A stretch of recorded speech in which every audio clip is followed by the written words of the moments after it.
ఇదిన ముఖ్యంగా తెలంగాణ రాష్ట్రంలో జరుగుతున్న జిహెచ్ఎంసీ ఎన్నికలు, దీని గురించి కొన్ని విషయాలు మాట్లాడదలుచుకున్నాను. జిహెచ్ఎంసీ ఎన్నికల్లో బీసీల శాతాన్ని ఏబిసిడీలుగా వర్గీకరించమని 2009లో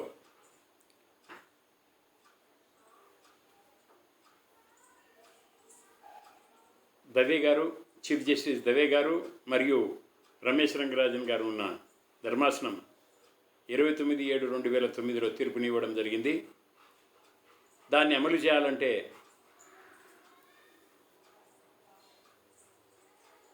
కిరణ్ కుమార్ రెడ్డి హయాంలో కూడా ఎంత ట్రై చేసినా కూడా, ఎంత ప్రయత్నించినా ఆయన 34% మాత్రం ఇంటాక్ట్గా పెట్టాడు. కానీ ఏబిసిడి వర్గీకరణ చేయకుండా బ్యాక్వర్డ్ క్లాసెస్ డెఫినేషన్నే మార్చేశాడు. దాని మీద కోర్టులో ఛాలెంజ్ చేస్తే ఇంతవరకు అది ఇంకా తెగకుండా ఉంది, అది ఇంకా జరుగుతూనే ఉంది. అడ్వకేట్ సత్యప్రసాద్ గారు దాని మీద ఇంకా కుస్తీ పడుతూనే ఉన్నారు హైకోర్టులో. అయితే ఇప్పుడు మన తెలంగాణ ద్వారా జిహెచ్ఎంసీ ఎన్నికలు చేయాలని చెప్పేసి నిర్ణయించుకున్నారు. దాని గాను 13-14 తేదీల్లో అసెంబ్లీ కౌన్సిల్ను ఏర్పాటు చేసి అప్పుడు కొన్ని అమెండ్మెంట్స్ చేసి ఇద్దరు పిల్లలు ఉన్న వాళ్ళకు మాత్రమే కార్పొరేటర్గా అప్లై చేసేదానికి అర్హత ఉంటే, ఈయన దాన్ని ఎంతమంది పిల్లలున్నా పర్వాలేదు అని దానికి కార్పొరేటర్గా కంటెస్ట్ చేయొచ్చు అని చెప్పి అమెండ్ చేయదలుచుకున్నాడు. ఇది ముఖ్యంగా అసౌద్దీను ఆయన మతాన్ని దృష్టిలో ఉంచుకొని చేయబోతున్న సవరణ. ఇంకా రెండవ సవరణ అంటే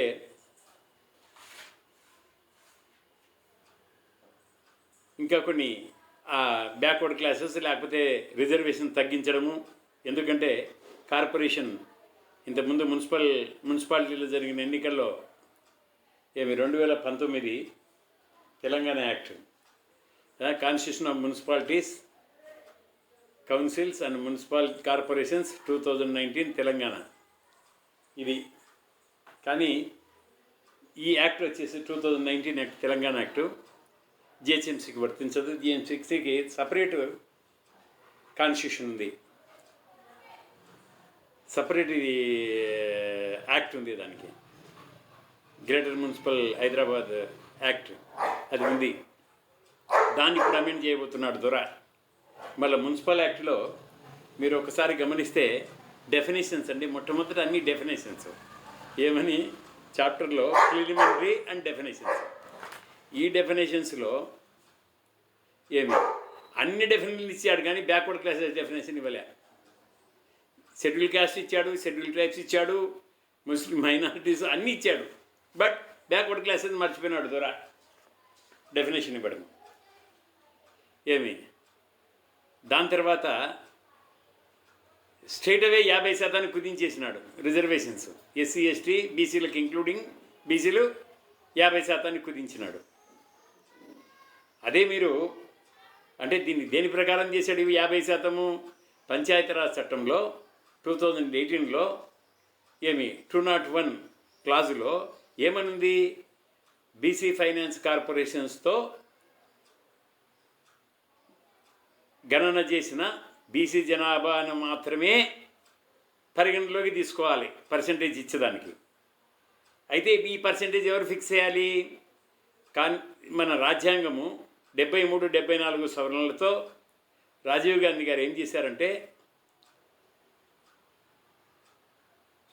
బీసీలకు రిజర్వేషన్స్ కల్పిస్తూ స్థానిక సంస్థల్లో, అయితే ఈ పర్సంటేజ్ని రాష్ట్ర శాసనసభ శాసనమండలి తీర్మానం చేస్తుంది అని చెప్తూ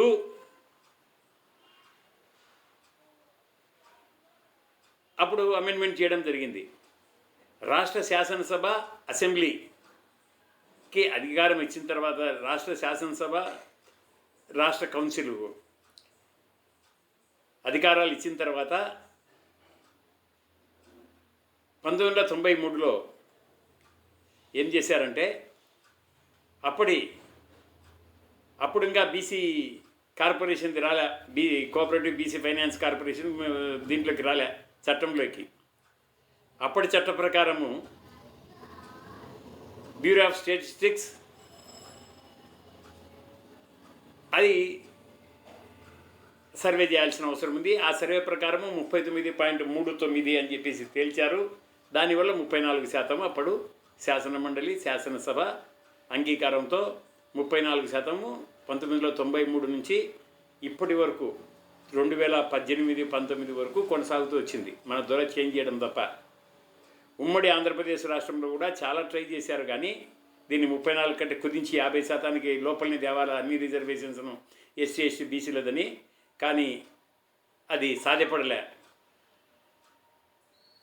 కిరణ్ కుమార్ రెడ్డి గారు అక్కడికి వెళ్ళా కూడా సుప్రీంకోర్టుకు ఎస్ఎల్పిలో వెళ్ళి అక్కడ కూడా ఆమోదం తీసుకొని వచ్చాడు 34% అని హైకోర్టు కొట్టేస్తే. ఇవన్నీ గత చరిత్ర తెలిసిన సంగతులు అందరికీ. అయితే ఇప్పుడు దొర ఏం చేస్తున్నాడు, దొర ఏం చేశాడు, దొర వచ్చేసి ప్రగల్భాలు పలికాడు. ఆయన ప్రగల్భాలు ఉద్దండు కదా, అన్నీ చేయనేటి చేయలేనిటి అన్నీ కూడా ఏముంది మేము ఇది అది చేస్తాం, గోటితో చేస్తాం, గొడ్డలతో చేస్తాం, అది చేస్తాం, ఇది చేస్తాం అంటాడు. ఆ దొర ఏం చేశాడంటే ఇక్కడ 50% అని కుదించమని చెప్పినప్పుడు హైకోర్టు 2018లో పరిగెత్తుకుంటూ సుప్రీంకోర్టుకి వెళ్ళి ఎస్ఎల్పి వేస్తాం, మేము ఎస్ఎల్పి నుంచి తీసుకొని వస్తాం అది ఇది అని పోయి అక్కడ పోయి ఉత్తమ్ కుమార్ ప్రగల్భాలు పలికి అక్కడ పోయి ఆర్గ్యుమెంట్లే లేకుండా విత్డ్రా చేసుకొని వచ్చేసాడు. అంటే ఏమని అర్థం, ఎందుకు గాని చేశాడు? ఎందుకంటే ఆయన బీసీ ఫైనాన్స్ కార్పొరేషన్స్ వేసినా కూడా అటు బీసీ ఫైనాన్స్ కార్పొరేషన్ ఎంబయ్య అధ్యక్షతన, ఇటు ఎంబీసీ కార్పొరేషన్ మా తాడూరి శ్రీనివాసు అధ్యక్షతన వేసినా కూడా వాళ్ళకి ఏమాత్రం నిధులు ఇవ్వకుండా, వాళ్ళకు సర్వే చేయమని ఆదేశించకుండా గప్చిప్గా ఉన్నాడు దొర. ఆయన చేసిన చట్టమే 2018లో, దాంట్లోనే 2000 ఓటి క్లాజులో ఉంది బీసీ ఫైనాన్స్ కార్పొరేషన్ అని. అది ఎందుకు వచ్చిందంటే 1995లో తెలుగుదేశం గవర్నమెంట్ వచ్చినప్పుడు Chandrababu Naidu bureau of statistics అదెందుకు మన బీసీ ఫైనాన్స్ కార్పొరేషన్తో చేపిస్తే సరిపోతుంది కదా అని 202A దీన్ని జొప్పించాడు. అప్పుడు యాక్ట్లో జొప్పిస్తే అప్పటి నుంచి బీసీ ఫైనాన్స్ కార్పొరేషన్ చేయాల్సిన అవసరం వచ్చింది. అది దొరకు తెలుసు, ఎందుకంటే 201 అదే 202Aని 201లో పొందుపరిచాడు. డిటో పొందుపరిచినప్పుడు బీసీ ఫైనాన్స్ కార్పొరేషన్స్ ఎందుకు చేపించలేకపోయినాడు? చేపించకుండా మా దగ్గర ఇది లేవు గణాంకాలు, అది చేయలేదు కాబట్టి సుప్రీంకోర్టు కూడా 50% కుదించమని ఎప్పుడైనా చెప్తుంది. ఎందుకంటే ఆంధ్రప్రదేశ్ హైకోర్టులో మీరు కోఆపరేటివ్ ఫైనాన్స్ కార్పొరేషన్ చేయలేదు కాబట్టి 50% కుదించండి అని చెప్పితే అదే సుప్రీంకోర్టు కూడా సమర్థించింది. కాబట్టి ఇక్కడ కూడా అదే జరిగింది. ఇక్కడ ముందు అది జరిగింది, తర్వాత మా జగన్ గారు చేసేసారు అక్కడ. అంటే ఇద్దరు ఉద్దండులే, ఒకరేమో ప్రగల్భాలు, ఒకరేమో ఓ అని రచ్చబండ. వీళ్ళిద్దరు కలిసి బీసీల గుంట కూల్చారు కంప్లీట్గా స్థానిక సంస్థలు. అంటే బీసీ నాయకత్వము ఎక్కడి నుంచి అయితే ఎదుగుతూ వస్తుందో దాన్ని కంప్లీట్గా సర్వనాశనం చేశారు వీళ్ళు. ఓన్లీ 23-22% లిమిట్ చేశారు. దాంట్లో మళ్ళా 10-12% ముస్లిమ్స్కి ఇస్తారు వీళ్ళు మళ్ళా. అంటే బీసీలు బీసీల శాతం ఎంత అయింది? 10%-11%లోనే బీసీ నాయకులు వస్తున్నారు.